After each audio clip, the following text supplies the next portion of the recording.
بسم اللہ الرحمن الرحیم۔ السلام علیکم ناظرین، اس امید کے ساتھ کہ آپ سب لوگ خیریت سے ہوں گے۔ کپتان کی گرفتاری، قانونی ایکشن، عمران کی آڈیو لیک پر شکنجہ تیار کر لیا گیا ہے۔ وزیر قانون نے بہت بڑا اشارہ دے دیا۔ کسان اتحاد دھرنے نے حکومت کی منجی ٹھوک دی۔ رانا ثناء اللہ اور آج اسلام آباد کا خواب چکنا چور۔ مفتاح اسماعیل ورسز اسحاق ڈار کی ڈارک پالیسیز، حکومت اپنے فیصلے پر پچھتانے لگی۔ مفتاح اسماعیل کی واپسی، یہ تمام تر تفصیلات آج کی اس ویڈیو میں ہم آپ کے ساتھ شیئر کریں گے۔ ویڈیو کی تفصیل میں جانے سے پہلے آپ ہمارے چینل کو سبسکرائب کریں، ویڈیو کو لائک کریں اور کامنٹس باکس میں اپنے قیمتی رائے سے ضرور آگاہ کریں۔ ناظرین، امپورٹڈ حکومت اس وقت ایک یا دو نہیں بلکہ بہت سے مسائل کی دلدل میں بری طرح سے پھنس چکی ہے۔ رانا ثناء اللہ کا یہ بیان کہ عمران خان کے خلاف فوری تحقیقات ہونی چاہیے، اور دوسری جانب مریم نواز کا یہ ٹویٹ کہ اگر عمران خان کو نشان عبرت نہ بنایا گیا تو اس ملک کی بربادی کے ذمہ دار ہم سب ہوں گے۔ جبکہ دوسری جانب ناظرین، کسان برادری جو کہ اسلام آباد میں موجود ہے، ان کو ڈنڈوں اور لاٹھیوں سے روکنے کی بھرپور کوشش کی گئی، لیکن پولیس کسان قافلے کو روک نہیں سکی اور اپنے مطالبات سے پیچھے ہٹنے پر بالکل بھی رضامند نظر نہیں آئے، جبکہ حکومت کے پاس کوئی جواز نہیں ہے جو کہ وہ ان کو پیش کر سکے۔ کسان ناظرین، پاکستان کی معیشت میں زراعت ریڑھ کی ہڈی سمجھی جاتی ہے، لیکن جب بہت سی چیزوں کو مہنگا کر دیا گیا تو بہت سے مسائل نے جنم لیا۔ ڈیزل کا مہنگا ہونا اور بجلی کی قیمتوں میں بھی جس طرح سے ہوش ربا اضافہ کیا گیا، یہ فیصلہ کسانوں کے لیے بہت سی مشکلات لے کر آیا۔ حکومت نے کھاد کی قیمتوں میں بھی اضافہ کیا اور تمام مٹیریل جس میں ادویات بھی شامل ہیں سب کو مہنگا کر دیا گیا۔ ان کو قیمتوں کو بریک نہیں لگائے گی۔ کسانوں نے پہلے مطالبہ کیا تھا کہ ڈیزل سستا کر دیا جائے یا پھر بجلی پر بھی ہمیں ریلیف دیا جائے۔ حکومت نے ناظرین پچھلی دفعہ کسانوں سے کہا کہ ہم آپ کی بات ماننے کی کوشش کر رہے ہیں، لیکن حکومت نے کسانوں کی بات کو تسلیم نہیں کیا۔ گزشتہ ہفتے بھی کسانوں کا گروپ F9 پارک آیا، لیکن حکومتی ٹیم نے ان سے مذاکرات کیے کہ ہم آپ کی بات مانیں گے اور آپ کو ریلیف دیں گے، لیکن کسانوں کو ریلیف پھر بھی نہ ملا اور آج دوبارہ کسانوں نے اسلام آباد کا رخ کیا اور اسلام آباد میں ان کی بڑی تعداد نظر آئی اور صرف ان کا یہ مطالبہ ہے کہ قیمتوں کو سستا کر دیا جائے۔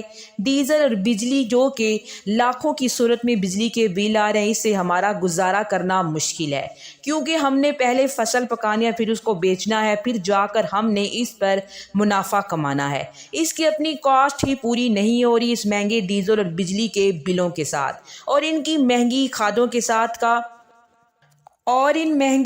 کے ساتھ لیکن ابھی تک کسی حکومتی ٹیم کے کانوں پر جوں تک نہیں رینگی۔ کسی نے ان سے مذاکرات کرنے کی کوشش نہیں کی اور نہ ہی انہیں یقین دہانی کرائی ہے۔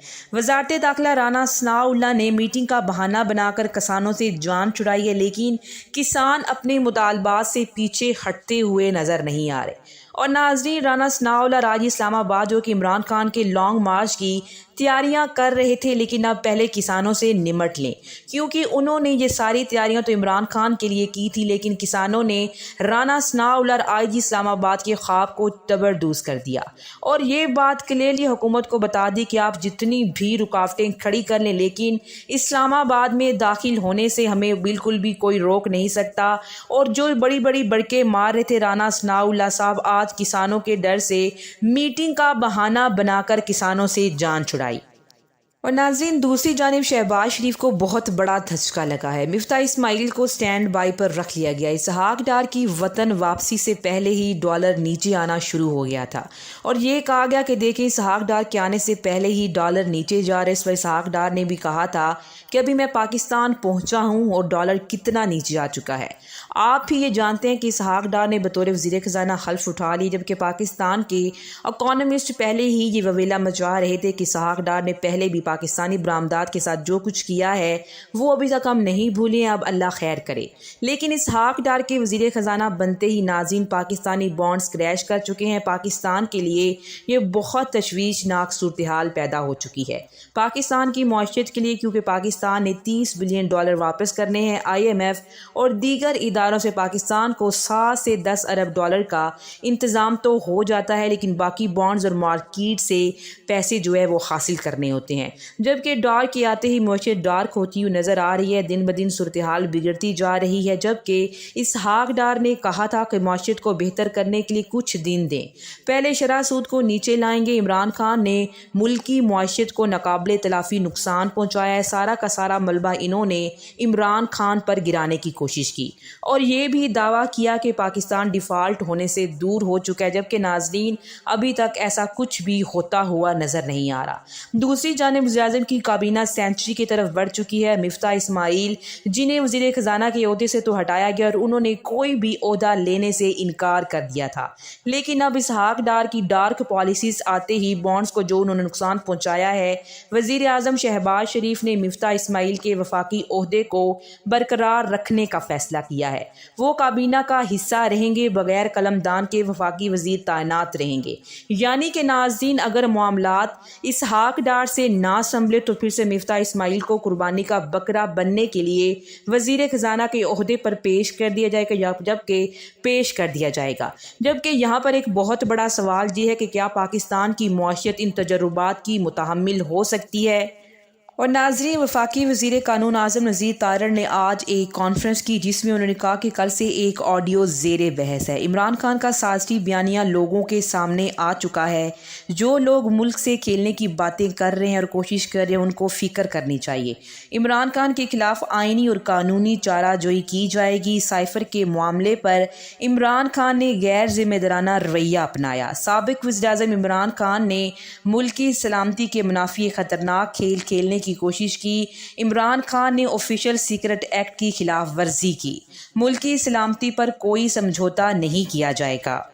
اور وزیر قانون نے یہ بھی کہا کہ عمران خان نے سیکرٹ ایکٹ کی خلاف ورزی کی، قومی سلامتی کو نقصان پہنچانے کی کوشش کی۔ عمران خان نے ساری سازش اعظم خان کے ساتھ مل کر بنائی، الزام ہماری حکومت پر ڈال دیا، جبکہ امریکہ سے ہمارے سفارتی تعلقات ہیں۔ دفاعی، عسکری اور تجارتی معاملات میں عمران خان نے ان تمام چیزوں کو نقصان پہنچانے کی کوشش کی، جبکہ ناظرین سائفر کی حقیقت سب پر کھل چکی ہے۔ عمران خان کا ایک ایک لفظ جو ہے وہ سچ ثابت ہو چکا ہے، لیکن اب حکومت اپنے کالے کرتوتوں کو چھپانے کے لیے عمران خان کی آڈیو کو بہانہ بنانے کی کوشش کر رہی ہے۔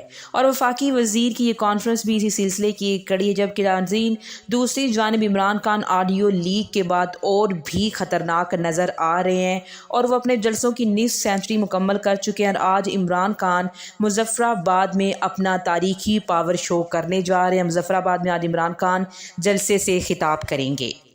ناظرین دوسری جانب ایک بہت بڑا یو ٹرن لے لیا گیا ہے۔ طاقتور حلقوں نے گرین سگنل دے دیا ہے اور یہ خبریں جو ہیں وہ سامنے آنا شروع ہو چکی ہیں، جن سے اندازہ لگایا جا سکتا ہے کہ آج یقینی طور پر پاکستان کی سیاست کے لیے اچھا دن نہیں ہے۔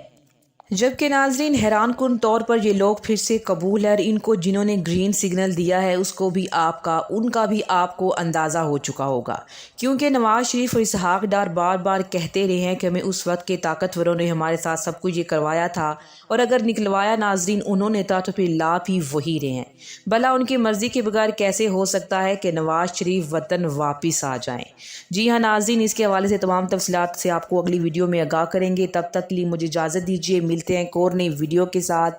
اللہ نگہبان، اللہ نگہبان، اللہ نگہبان، اللہ نگہبان، اللہ نگہبان، اللہ نگہبان۔